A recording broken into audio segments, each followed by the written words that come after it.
Yeah, Progressive Insider, you know they wiser. This that new media company covering everything. I'm talking news you ain't heard of, cause you know it's getting buried. Social justice, yeah, the stuff you need to know about. Fucking politics that the corporate news won't cover. You know they don't think that you could see under, but you can now, cause the people we cover, they may not be famous, but their stories should be heard.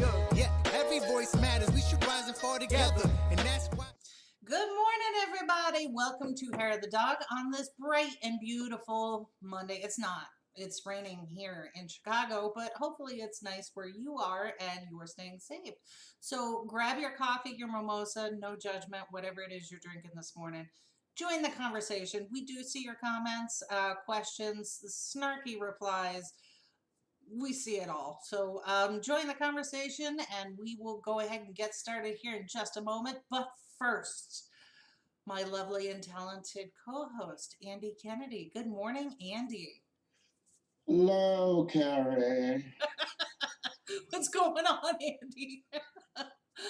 Well, anytime you talk about bad weather, I know it's coming towards us. Right? So it might be nice here now, but it might be bad soon. Well, okay, so for those of you who are just tuning in and finding us, first off, where have you been? But Andy lives in Canada, so whenever we report on US stuff, it's always Andy going, you poor things, bless your hearts. Because he's up in Canada with their effective management of COVID and social distancing and proper benefits and universal health care. So I'm still politicking for Andy to formally adopt me so that I can go up Yes, there. but the borders are closed. So you can't even get here. Like, I don't know. I could maybe send you some medications. No, you can't. You can't.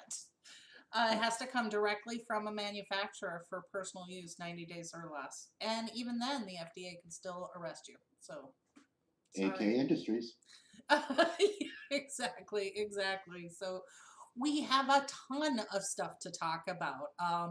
Still have the Black Lives Matter protests and published an article that I wanted to talk about. Published it yesterday, and the feedback that I got, God bless America. It's too long. There's too many wordy things. Just give me the high points. So this morning I'll do a synopsis on this article. Too many syllables. Right. Not enough pictures. America.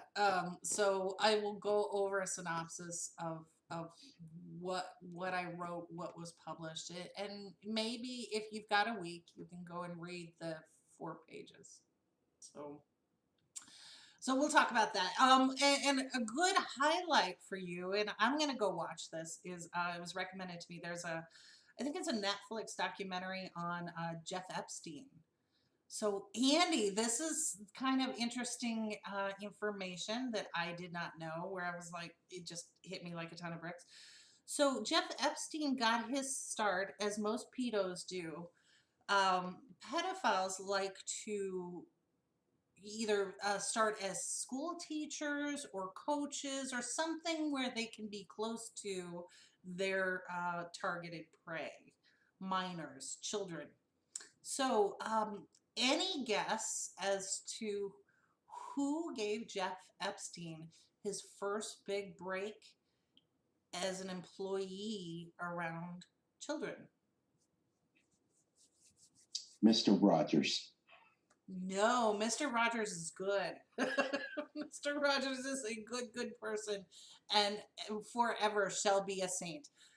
It was not Mr. Rogers. Is that your final guess? You got anything else? The reason I went with that is, you remember they showed the history of how Tom Riddle, aka Voldemort, was introduced to Hogwarts by Dumbledore. He went to the orphanage, and Dumbledore had no idea it was bad. That's why I guess that. Ah, I see. Okay, all right, but that makes sense. All right, a little bit of redemption for you, but the answer is Bill Barr's father. So for those of you who don't know, Bill Barr, is our Attorney General, Department of Justice.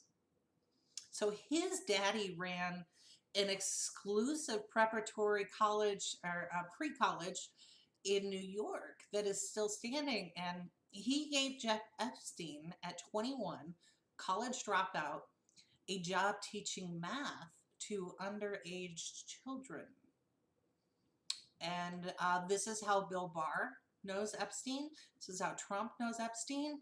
And then as he grew in his chosen profession, like I found a Vanity Fair article, an older one from years and years ago, where they were kind of toying with how did Epstein make his money? No one seems to know. And it was kind of this coy little playful article about how did Jeff Epstein make, we know how he made his money. It was selling children to the powerful and the elite. So And this who would have thought that he would have gone that way after Welcome Back, Cotter? wrong Epstein. Oh, Wrong sorry. Epstein. No, but good one. God, I used to watch that show. Welcome back. Right. I used to watch that show, but that was in Brooklyn. This school is in Manhattan. So good on you people for spending $100,000 on tuition there. So, okay, so we have a lot to talk about. There was a lot going on this weekend with the Black Lives Matter protests around the country. So one of the things that I talked about was I took a deeper look at who the orchestrators were of the federal secret police that are now invading the certain cities, not every city. They are being deployed in sanctuary cities. So these are cities where they have decided that if you are an illegal immigrant, we are not going to forcibly remove you. We will have the whole reason behind this is to support the police. So right, but let's also clarify that that's their term, right? Human beings are not illegal just because of where they are on the planet. True, very true.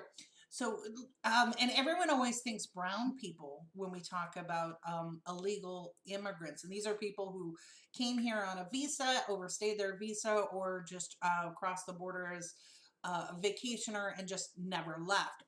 Some people are migrant workers. In Chicago, our number one and number two illegal population comes from Poland and Russia. They're not Hispanic, Latino people at all. They're Polish and Russian. So they're white people, mostly blue eye. This is where I got my blue eyes. My dad's Polish.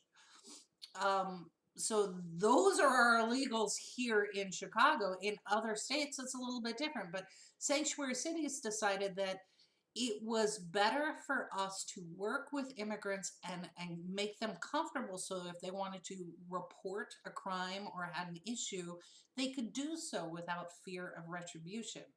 That is what a sanctuary city is. If you recall, in the early years of Trump's administration, he hated that, absolutely hated it.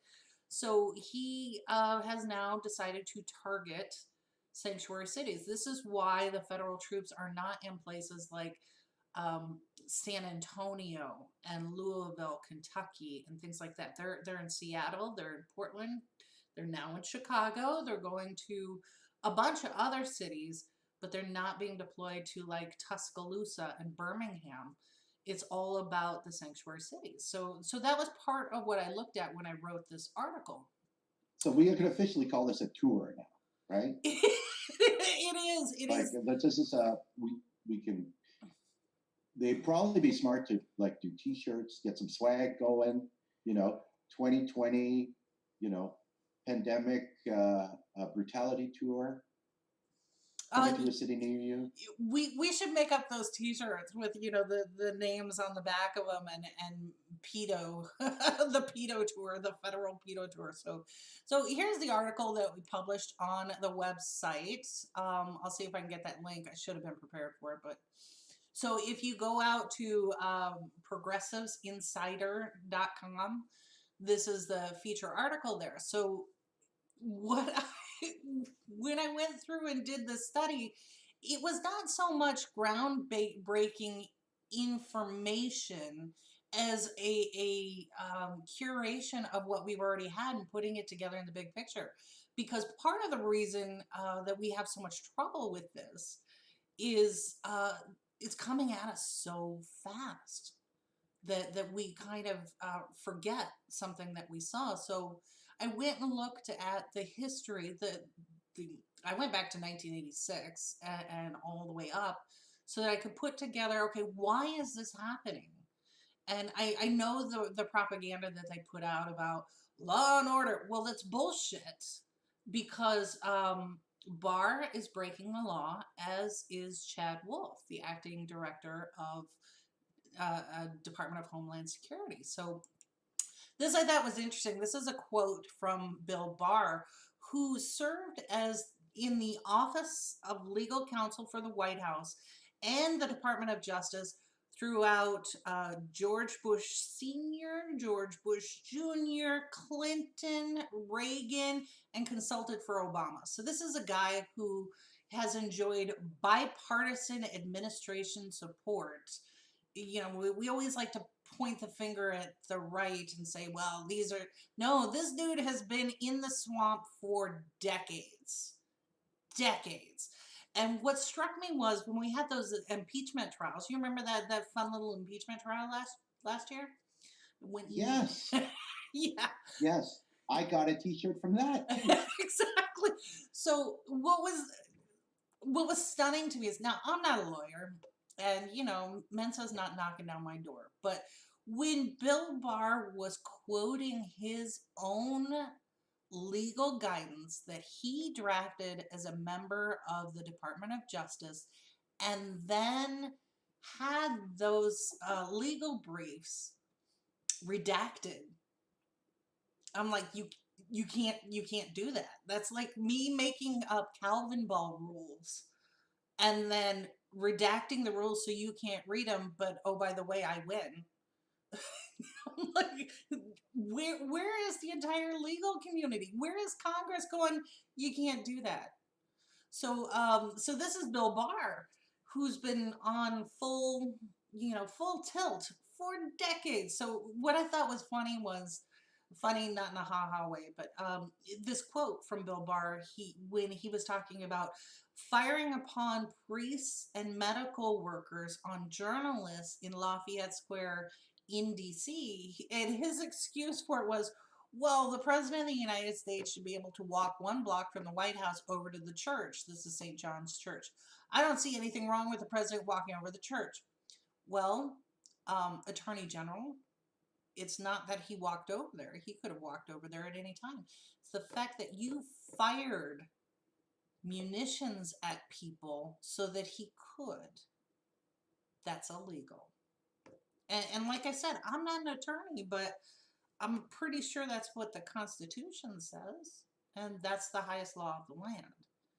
And they're kind of missing the overall big point about somebody who's either famous or infamous trying to walk in the general public unencumbered from point A to point B, right?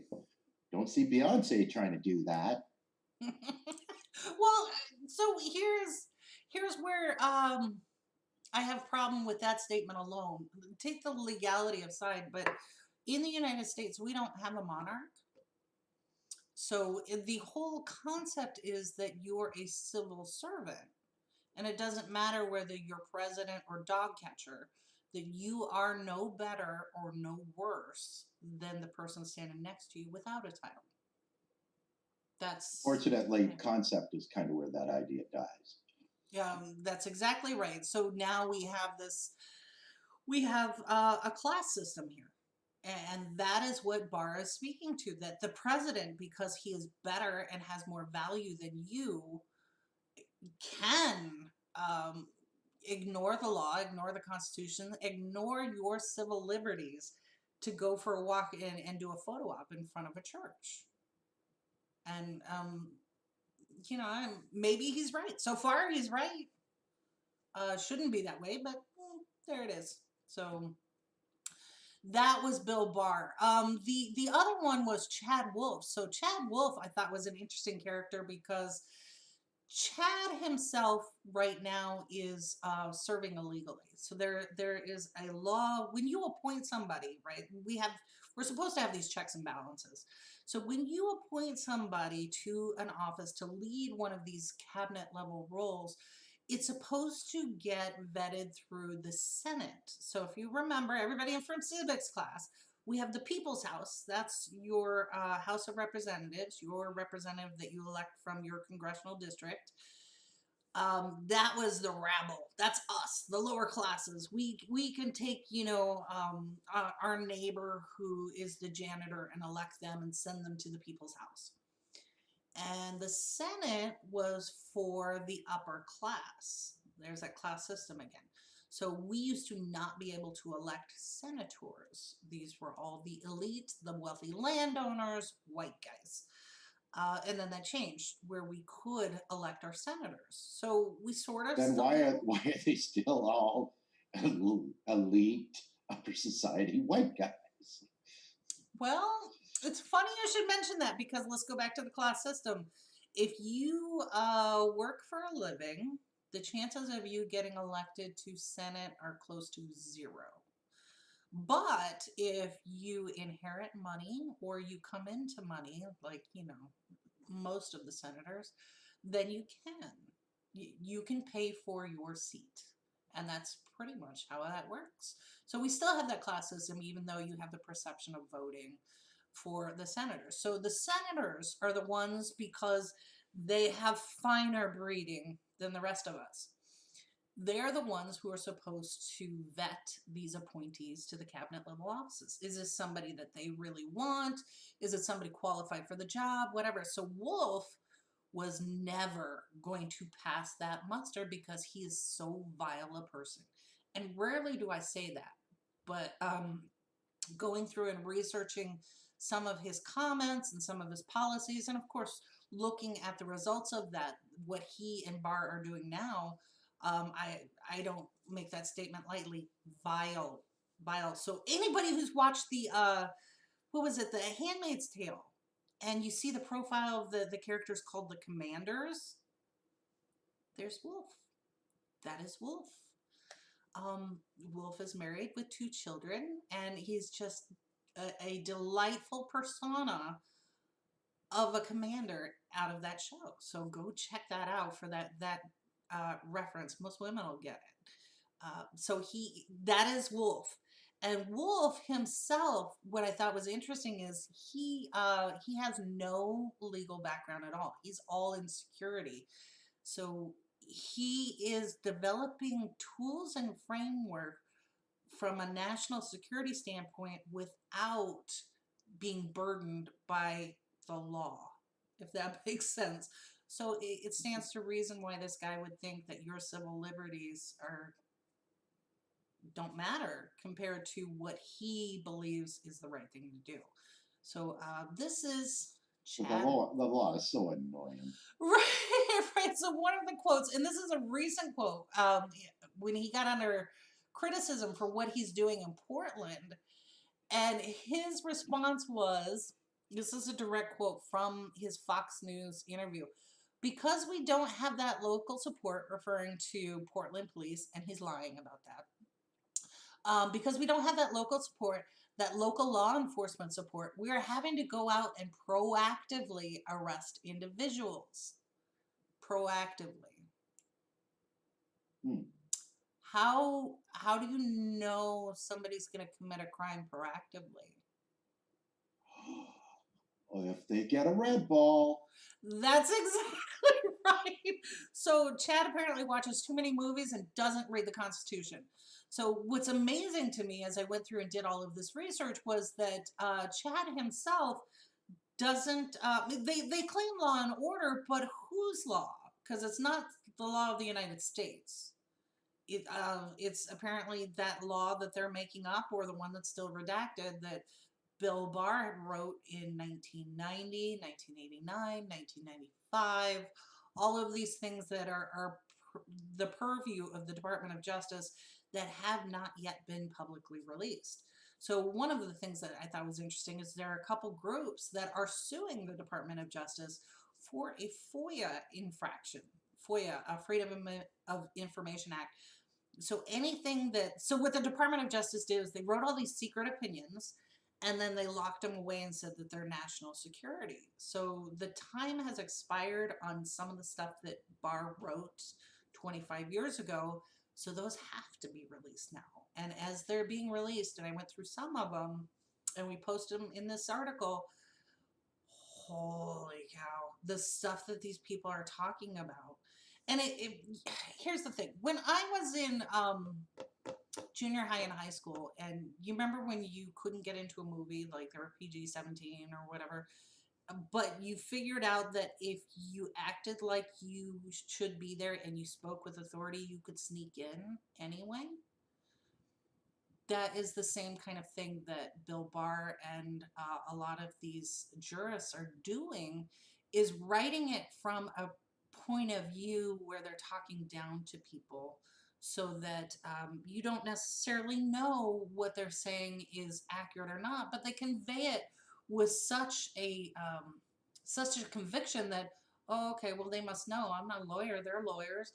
Well, some of this information is starting to be released now, and it's jaw-dropping. So I'll make sure that there's a link to that too. So this is part of what we're seeing across these cities in Seattle and Portland, Chicago, all of these places where these federal secret police are being deployed. A lot of these personnel don't have legal experience. They're not certified in the state law. All of these things that just really cause a problem. And one of the things was you're starting to see that the morning after, you'll see federal agents going out to pick up these canisters. And they're only picking up certain canisters, not the regular tear gas, but these other ones. And what we're seeing is photos of these canisters where the manufacturer says, do not fire within 30 meters of personnel, you will kill somebody. And they're not supposed to be doing it, yet they are. So we've had a number of injuries from peaceful protesters who had these canisters fired on them. That's a lawsuit. That is, first of all, it is just so contrary to the laws of this country. Second, it's contrary to law enforcement's principles at every state level. And now you have the feds going in to once again trample on civil rights. So I wanted to bring this point up one more time. We talked about it last week, but it's the heckler's veto. And this is so important for people all across the country to understand. This is part of the First Amendment here. Just because if there are 10 of us protesting, small number, 10 of us, and one of us acts a fool and breaks a window and sets a fire, heckler's veto says that the government cannot shut down the other 9 people who are peacefully protesting. They cannot shut them down if I'm saying something that a police officer doesn't like. If I'm getting in someone's face, like we saw in Portland where you had the Vietnam veteran calling them out, what did they do? They walked up to him and pepper sprayed him. That is illegal. So if words hurt you, you need to find another job, right? So heckler's veto, I strongly suggest everybody look this up and go read about it because it is part of your First Amendment right. And so when police officers say, oh, well, I feel bad. No, you cannot use force against the rest of the peaceful protesters because some mysterious Antifa person did this thing. You said something about your mother. Right, which they do. Speaking of mothers, guess who joined in these protests? We had the wall of moms, then we had the wall of dads, then we had the wall of veterans. Guess who's out now? The wall of chickens. I wish. That would be hilarious. No, it is the wall of grandmas. Oh. Nana out there with her walker and her sign. Grandma says Black Lives Matter. Go home, troopers. Grandma has spoken. This is your grandma. Come on now. Really? This is just it's unbelievable. This is the level we got to.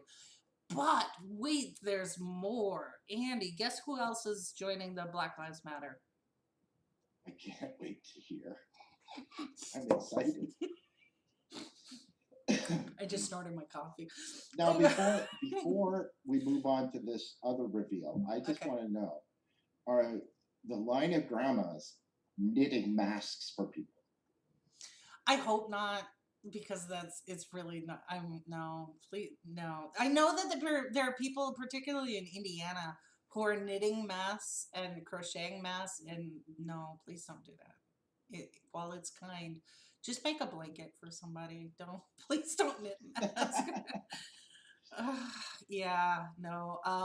So no, they are out there. They are out there trying to get some stuff done, is what they're doing. So, yay, grandma. Okay, so the next reveal. Go ahead. Yes, I'm the ready. next I'm reveal. sitting. Okay, so do you remember a couple years ago when we had these militias taking over federal property? Like there was one guy in I think it was Idaho. I forget where he's from, but he is a commercial rancher, and he wanted to put his cows on federal land and did not want to have to pay for it. Right, so he was more than happy for the rest of the taxpayers and our resources to be used for his private gain, and decided that he and his kids and a bunch of friends got together because they were like, no, we're going to defy federal law, and the sheriff is the highest authority in the state. You ringing any bells? No, got nothing. Okay, his name is Amon Bundy. So I'm going to play a video clip. Amon Bundy posted this on his YouTube channel. So I just got a clip on it. So here it goes. And I hesitate because, and I don't really, I do care that people might ridicule, but I'm going to take just a couple minutes to explain it. I was invited by Black Lives Matter leader in Boise to join them on the 21st. Okay? And now the 21st is a defund the police rally by Black Lives Matter. Okay? Now I am going to join them. Okay? Now listen. Because I do believe that in many ways the police do need to be defunded. We have become a police state because of the funding that they receive. Now, I want you to understand that most of the funding goes to the federal government, and then the federal government trickles it down to the local, a lot of the funding trickles it down to the local departments. But they don't ever give money for nothing. They make the local departments sign what is called a Memorandum of Understanding, MOUs. They require them. And these MOUs are basically saying, you will enforce the law the way we want you to enforce the law, not the way the local people want you to enforce the law. Yeah, so that was, attempted coups make strange bedfellows. So Amon Bundy is all for the Black Lives Matter because he recognizes it's an overreach of federal power against the states' rights. So this goes back to the 10th Amendment. In the Bill of Rights, 10th Amendment to the Constitution, anything not enumerated here goes back to the states and the people. And that's where Bundy is... he's joining the Black Lives Matter for that reason, right? His macroeconomics is a little wonky, but he does get there. He does. It takes him a while. So you know what? Maybe this is we need to extend an invitation to Mr. Bundy, right? Which I never would have thought that that I'd be saying that, because I am so vehemently opposed to what I saw was kind of a selfish act, but maybe I misunderstood. So let's see what Mr. Bunny's doing. You know, he's up early in the morning. He's a rancher. So of course, if he can get his chores done fast enough. Right. Exactly. Mm-hmm. Oh, I think it's an interesting bedfellows to say the least. It's not something that I would have necessarily predicted. But I think that if you can kick that part of your brain that allows you to think critically about things instead of just getting your talking points from Fox News, then you can start to see that, wait a minute, this isn't right.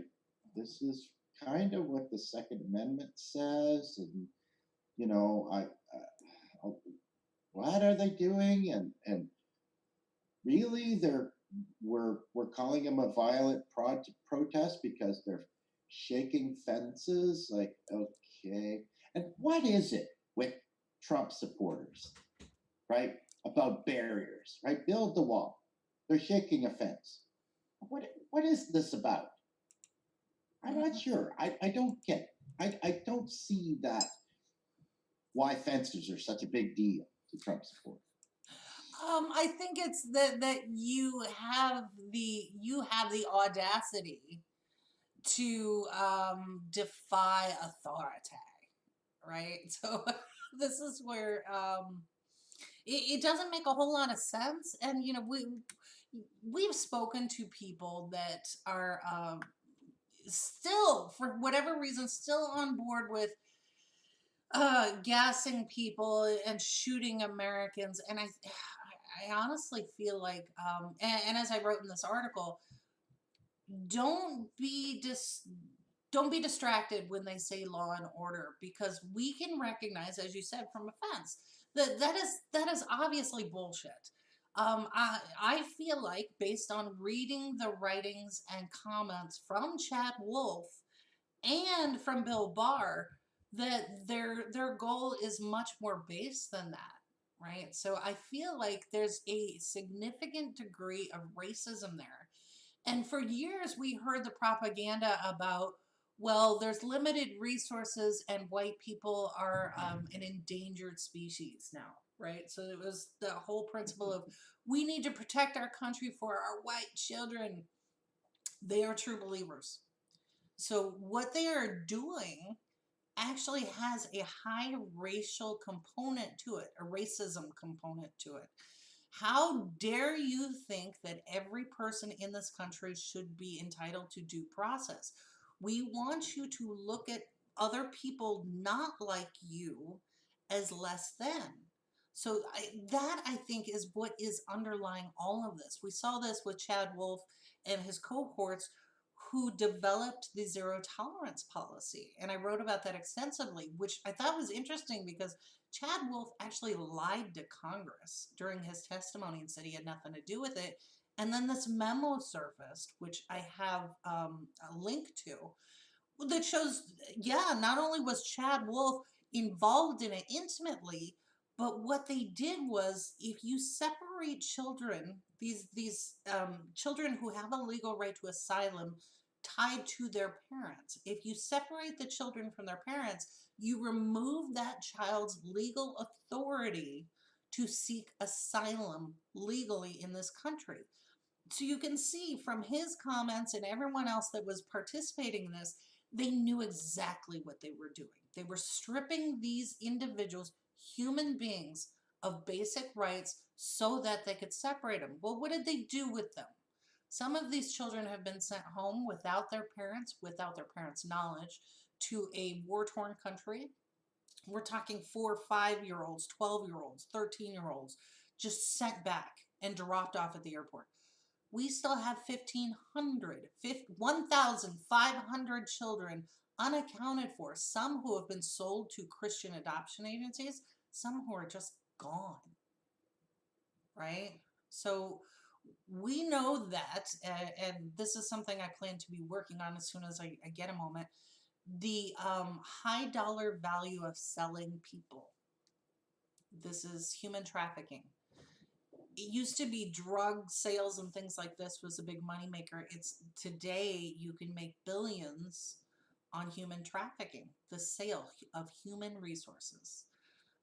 So this is another story that I'm working on, and I think calling back to that Vanity Fair article about Epstein, you know how that guy made his money. You know it. So this is just yet another distraction. So when we look at why were they doing what they were doing? It's not that hard. It's really not that hard to put it together. Just use their words. And whenever I write a piece, especially one that is pretty dark, like this last one, I always have to use publicly available information because I don't want to get sued. I can't Well, afford that's the thing, right? justice. People don't have the ability to or the time per se, or even the patience to put this stuff together because it is all there, right? It's not, the secrets are gone, right? It was much easier to hide stuff before the internet came along, right? Or before the internet became, or social media came along, right? There aren't secrets now. There are, somebody's taken a video, somebody's seen the document, somebody's posted it online. All you have to do is Google it, right? And it comes up on your computer. Read it. But apparently that's too much of a stretch for people that simply just want to watch the 6 o'clock news or see memes that, from their team, from their side of the argument. And that's basically just how they get their information without having to use the brain. Yeah, sad but true. But real quick, I want to get to some of the comments from viewers. So Jeffrey, oh poor Jeffrey, he said, I talked to a woman that said she wished they were using real bullets instead of rubber bullets. She was actually advocating for the government to kill protesters. Talk about fascism. Absolutely, Jeffrey. And this is part of where we have that significant lack of empathy, right? So I think people will say this, but if you actually pile up the dead bodies in front of them, that becomes something different. So I would call to, we had the Portland Athena. This is the woman who stripped down completely naked and stood in front of, between the police officers and the crowd. She was completely exposed, 100% vulnerable. And what did police do? They fired at her, but they didn't aim for her. They fired in front of her at her feet. So this is the same thing we see from soldiers who go into war. There are some that go in there gung-ho, like, I'm going to be a badass. But when it comes to actually pointing your weapon at another human being, in Vietnam, they had a real problem with this. When they'd see the Viet Cong running through a field, U.S. soldiers would fire too high. They would fire above them and not hit them. So they were doing what they were supposed to be doing, shooting at the enemy, but soldiers couldn't fire on another person with the, lethal ammunition. So this is where I think this woman that poor Jeffrey had to deal with, when faced with it herself, I think her tune would change. And we have this kind of vibrato that, oh, I'm a badass, blah, blah, blah. But if you paid attention to what happened in Louisville this weekend, no. So you had the entire militia, I forget what they're called, the fuck around and find out militia, I think. 100% black, armed, legal gun owners marching through the streets. And what happened was you had a bunch of these 3%ers, these fascist, racist militia members who think that they know the law. A couple of them showed up, but what didn't happen is the police did not fire on the militia, right? So this is where, okay, that the fuck around and find out folks were like, let's see what you got. Let's do it. And they're like in your face with it. We are legal gun owners. We train at the range. We do all of these things. Let's see it. And nothing happened. There was nobody firing tear gas at them, and they were able to march. So, 7 says, out here in Missouri, there have been several accounts of people being almost snatched in Walmart parking lots. So 7 is talking about the Epstein comments and people disappearing. And he's absolutely right. We have one woman here in Chicago who was taken from a big mall when she was 16. She ended up escaping, and she has a charity now where she helps people who were sex trafficking victims. So this is happening everywhere. So thank you for that, 7.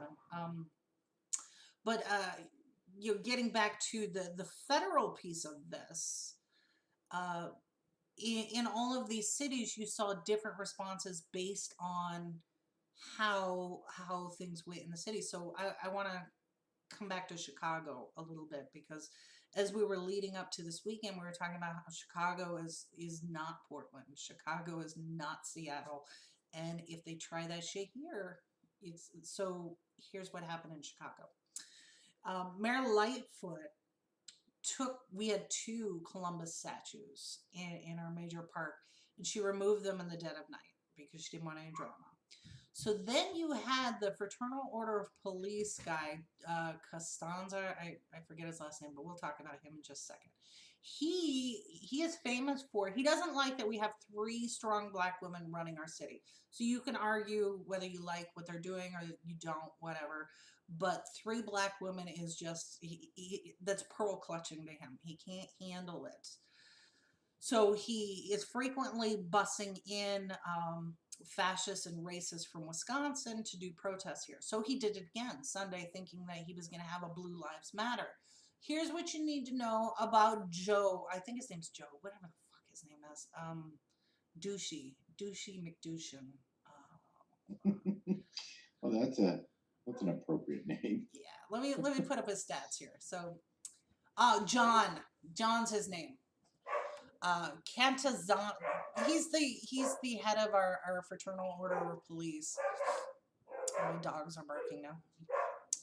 But he was doing the Fraternal Order of Police Blue Lives Matter rally, and where people think that this is all about the supporting the police, it's not. John was actually stripped of a badge, and he was booted off the police force. So this whole rally was about John being important, not about supporting police officers. Here's what you need to know about John, Chicago. This guy has cost you money, right? So he himself, before he was booted off the police force, had 50 allegations of violating civil liberties. So to put in that perspective, he had over 90% more allegations against him than any other officer on the force at the time. That's a lot. So on his complaints, and when his supervisors disciplined him, he fought back as part of the Fraternal Order of Police union. 10 of them were sustained, right? Sustained means some portion of this is, yeah, it's fucking true, right? And in all of this time, use of force reports, 1 civilian compliment, 6 honorable mentions from within the FOP. That's it. This is why this guy standing there screaming and crying, it's all about him, not about police, right? So he had, I think they counted 200 supporters show up.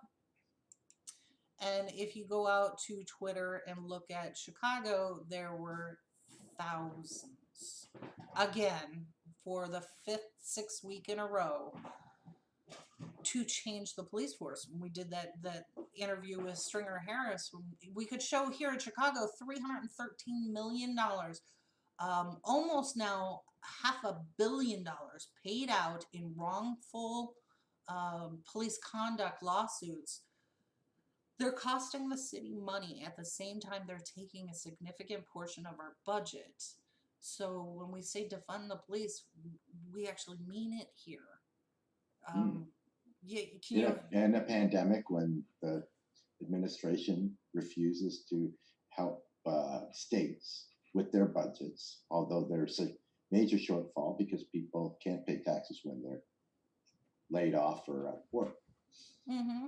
Yep, exactly. So one of the things that Chicago did, and Seven's like, I'm from Chicago, try that shit in Inglewood. You're right, they didn't go to Inglewood. So here's what they did. So Chicago has this river that runs through it, and you've got the park on the south side and to the west neighborhoods. To the north side, where you have that Golden Mile, all the ritzy stuff, there are bridges. So what they did was they, just like a castle and a moat, they raised the bridges this weekend so that protesters could not walk to the ritzy, elegant side, which I thought was kind of clever and very telling for the city. We don't want you in and this is where Cartier and Gucci and all of these high profile department stores, I guess if you call them department stores, the places that, if you want to buy a handbag for $3,500 on sale, you can go. Oh, I see what's happening. I get it. So basically, because it was so hot this weekend, they didn't want to have the rich white people have to stand outside with their semi-automatic weapons. Right, exactly. Think of the white people. So, what was it? The New York Times? Oh my God, the New York Times did a profile on the Chicago couple who was really having a hard time converting their second home into a primary home during COVID. And the wife was lamenting, I can't go out and get my latte. And now I have to actually walk past my son's bedroom to get to my coffee station. And there's just no separation between me as a person and mom time now. No, say it's not true.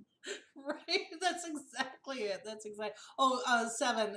He corrected me. He said Gold Coast Diamond District, and yes, you're right. Oh, You're the right. humanity. Yep. So these are all the differences. But one thing that I really want to call attention to is Austin.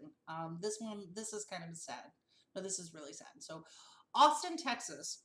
They had their Black Lives Matter parade and march and celebration, and everything was great. So there's hours of video of this peaceful march through all of Austin, and they're being followed by a couple police cruisers, which is totally fine. Follow them, make sure everybody's acting appropriately, all good.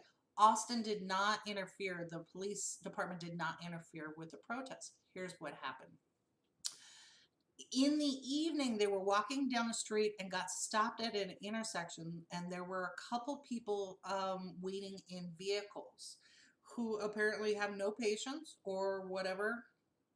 One of these vehicles tried to run over protesters, and one of the protesters was in a wheelchair. She's a quadriplegic, and her fiance was there with him.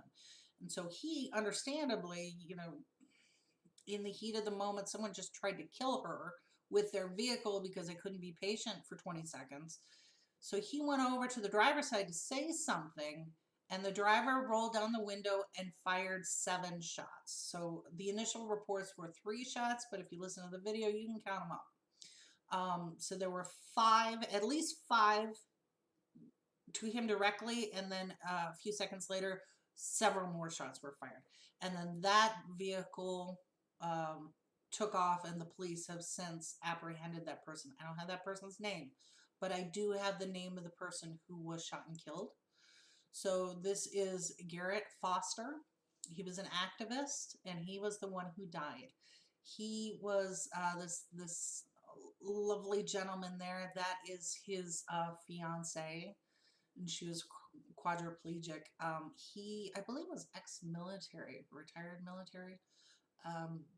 But he lost his life in Austin because someone decided to fire on him. They couldn't wait a minute or two. But Carrie, why haven't we heard about this on all of the news sources? Because he was a protester? Are you suggesting that this has been minimized on mainstream media because he was just a lowly protester? Yes, I am. And perhaps had the shoe been on the other foot, it was deemed that a protester had fired at someone in a car. Do you think that there's a possibility that it might have been plastered everywhere for all people to see? Well, here's what was interesting. The first reports that were coming out on local news in Texas said that Garrett had a rifle on him, and he approached the vehicle with a rifle. Bullshit. And as you said, Andy, you can't hide this stuff anymore because everybody's got video. So the gentleman who opened fire on an unarmed ex-military decorated person walking with his quadriplegic fiance. Look at her, she's beautiful. He was her primary caregiver, and now he's dead. So for his crime of causing this individual to have to wait a moment in their air-conditioned vehicle. So Lovely. yeah. So yeah.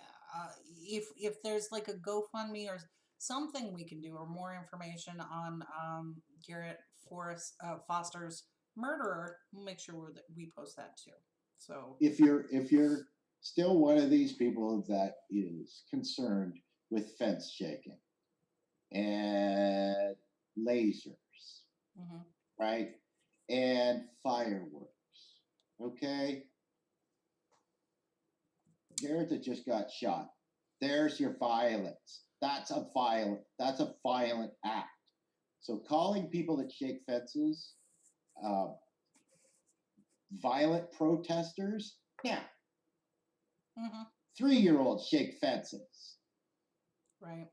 So, what I would say in response to our fascist neighbors here who are more concerned with fences, we have a constitution. This is the law of the land. If you don't like it, get the fuck out. Right? You cannot shoot people, unarmed shoot people exercising their First Amendment rights. You don't like it, get the fuck out. So, real quick, let's cover politics, and then I have one huge snarky takedown that I want to get to here. So, real quick, the Cook Report. If you are not familiar with the Cook Report, get familiar with the Cook Report. I know everybody goes to 358, and I'm sorry, Nate Silver is full of shit. He is a sellout. Nick, you're a sellout. We all saw that check you got, and how your statistics just magically changed for corporate. So Cook Political Report, they're pretty accurate, and they make no bones about being, we're a corporation. So I trust them because they do not hide their bias, and they actually put out their stats so you can double check it. So here's what they're saying now. The Senate is in good likelihood to be flipped. So I have made this case. I know others have made this case. If you control the House, and we have so many progressives, we had Warren Lynch on to talk about all the progressives who are winning their races, their primaries, to go up in the general, to take over the House for progressives. And now you have the Senate that can be flipped blue. Does it matter who's in the White House? Think on that a little while. Well, yeah.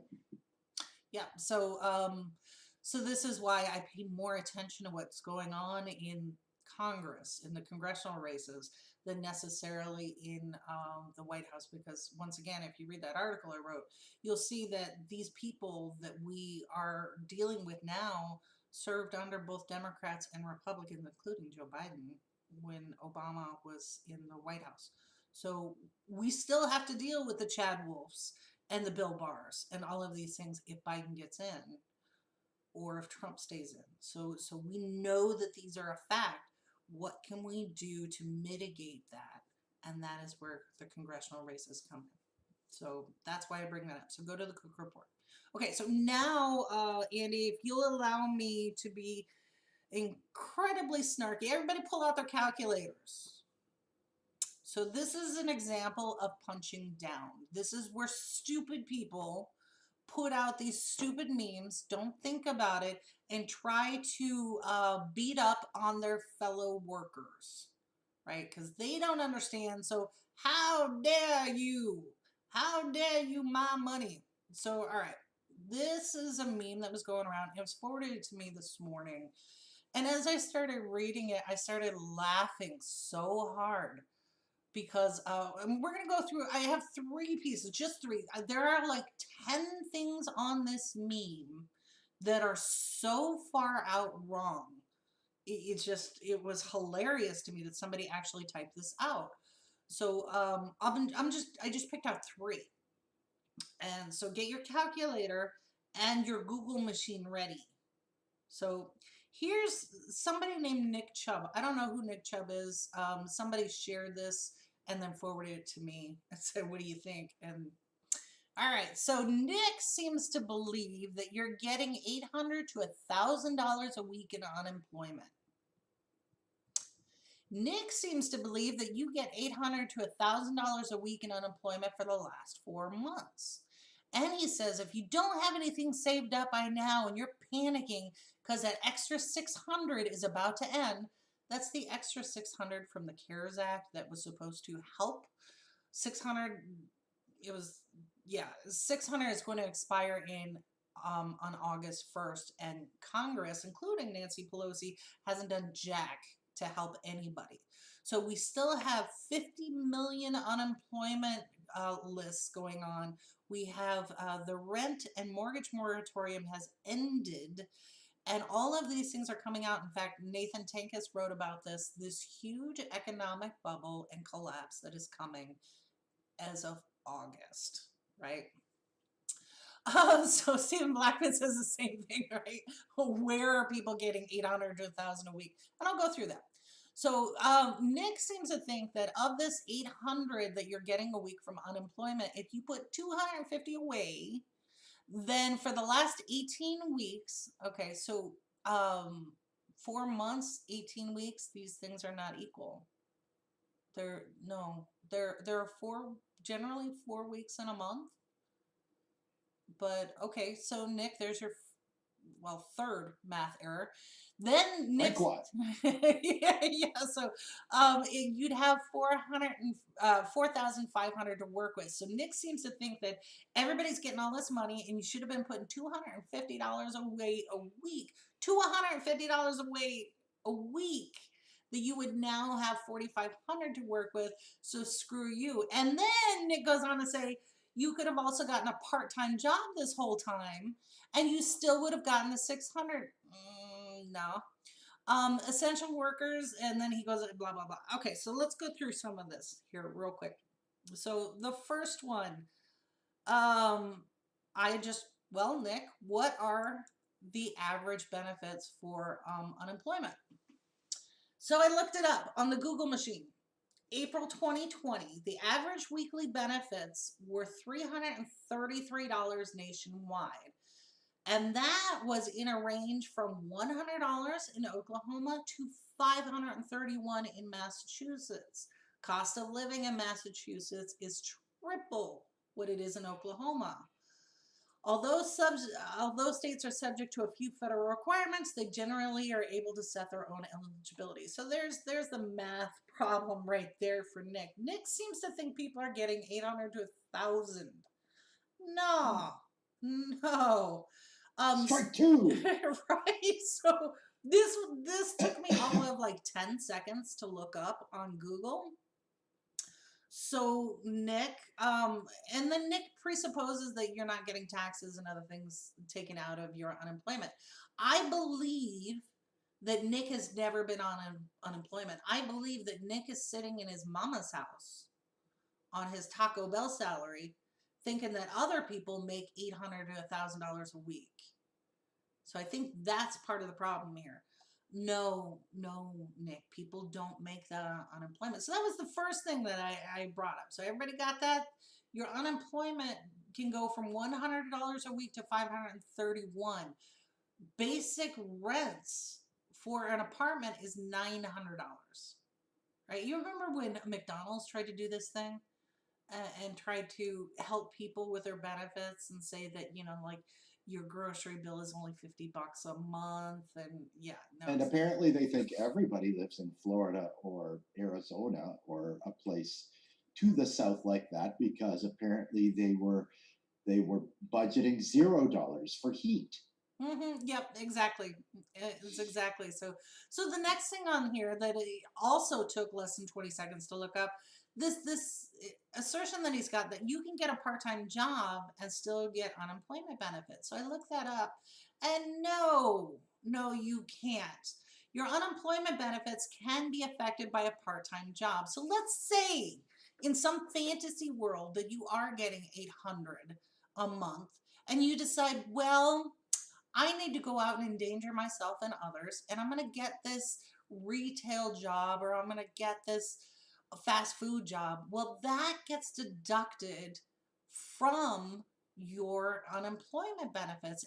And oh, by the way, when you take a job with a lower salary, now when you calculate unemployment benefits for the next cycle, it calculates in that lower salary. So if you are, let's say, an engineer or a teacher or someone else at a company that was let go, you're going to take the salary that you made there and add in your lower retail wages. So let's say minimum wage, $7, $8 an hour.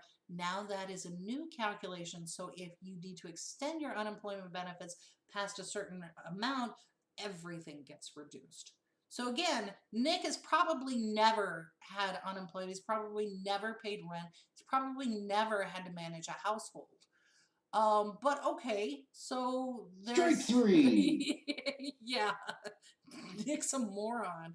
So then I was like, okay, well, Nick said you could just go get a job, right? You can just you're lazy for staying at home collecting your unemployment benefits. So I looked that up. So this is for Nick here.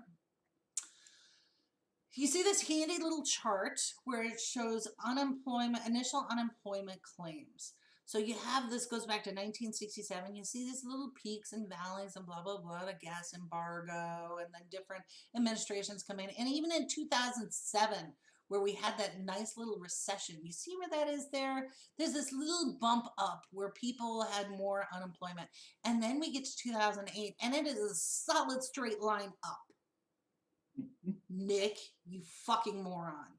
So there are all of these people. What was it? We were up to 50 million new jobless claims. Something in that. Yeah.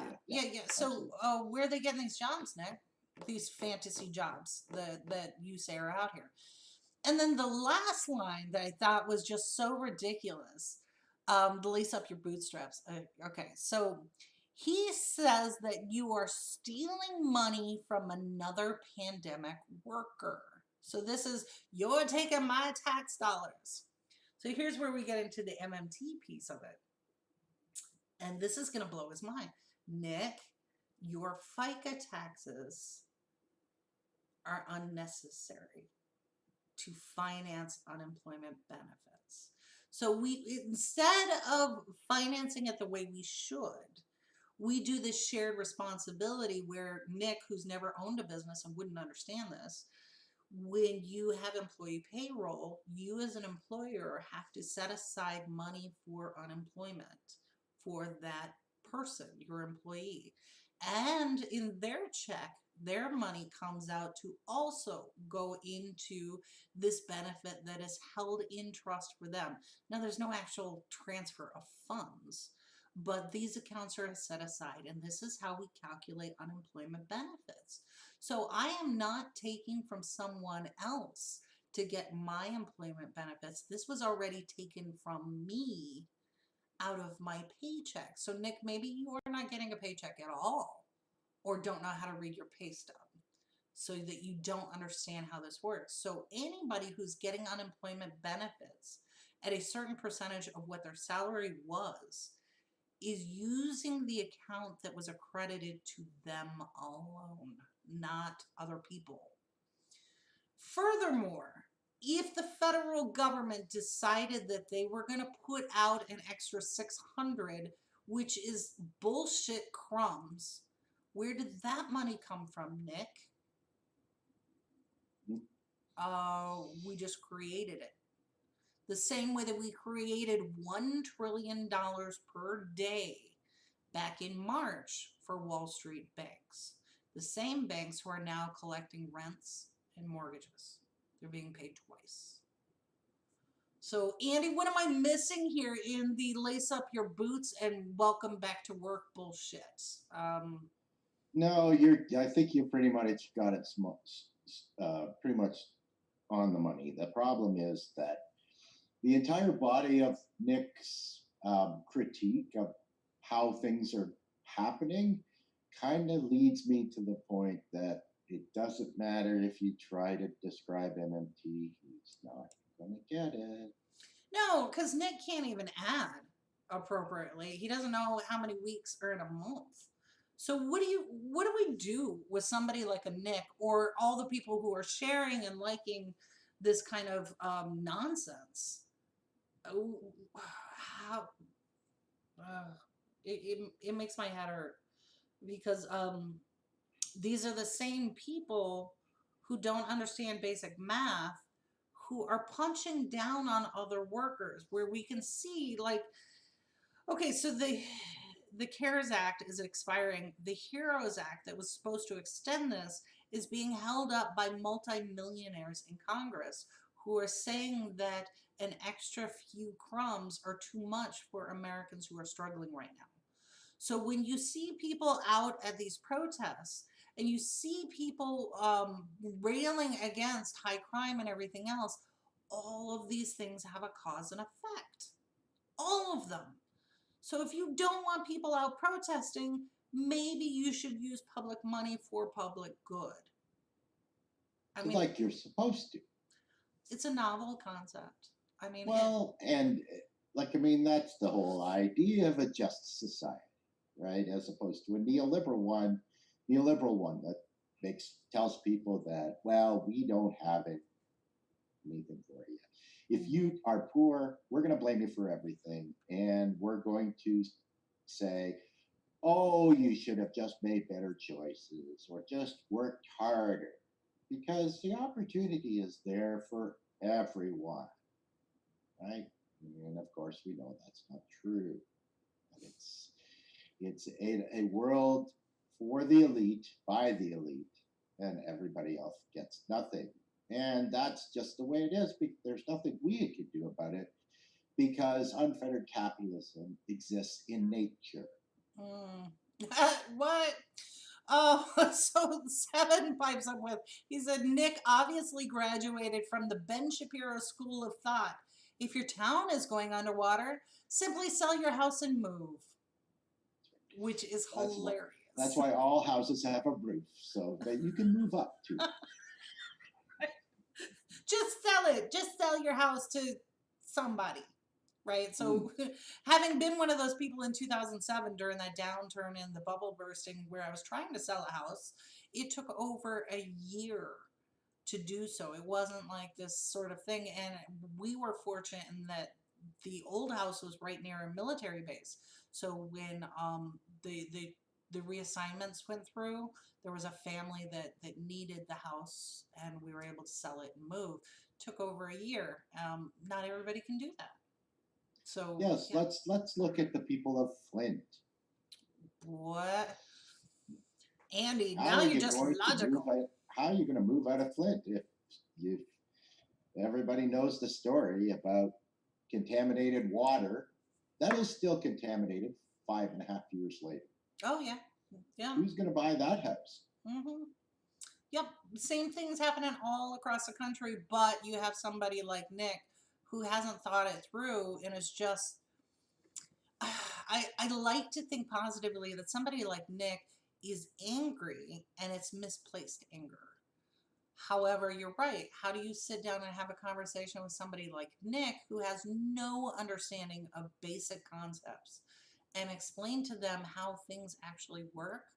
It's almost like you want to check in with Nick in 10 years when he's actually lived something, rather than, just this. I'm guessing Nick is still in high school, maybe, or just. Or it should be. There's that. So that was the end of my long litany this morning. There was a lot to cover, and we didn't even scratch the surface on most of this stuff. So, yes, we're 15 minutes over, but here at Hair of the Dog, we're not charging you extra. Yeah, it's all free.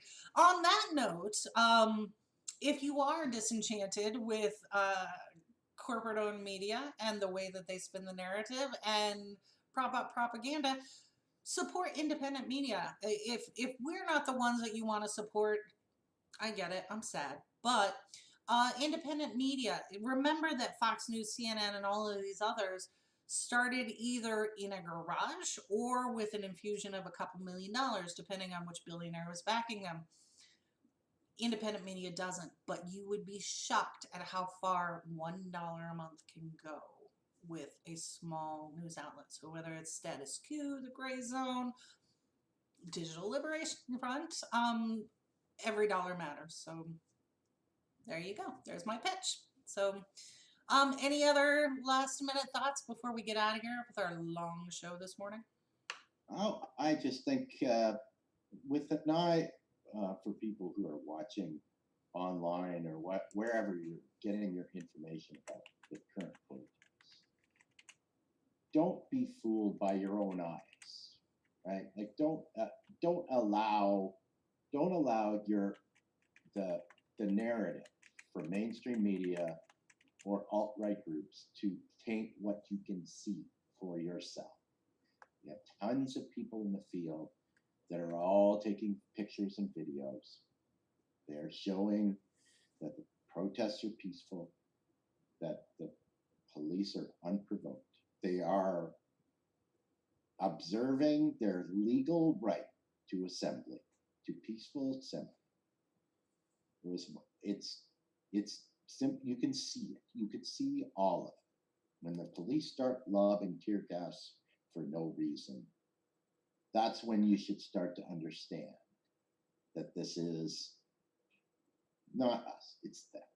Mm-hmm. That's exactly right. Couldn't have said it better. Thank you so much, Andy. And on that note, we'll get out of here. We will be back on Wednesday morning at 10 a.m. Eastern. If you have any comments, questions, suggestions, we'd love to hear it. If you want to rant about something that we said here, or if you happen to be Nick who wrote that horrific post and you want to talk, come on, let's talk about it. All right, that's it for now, and we'll see you back here on Wednesday. Thank you, and have a good day. Take care.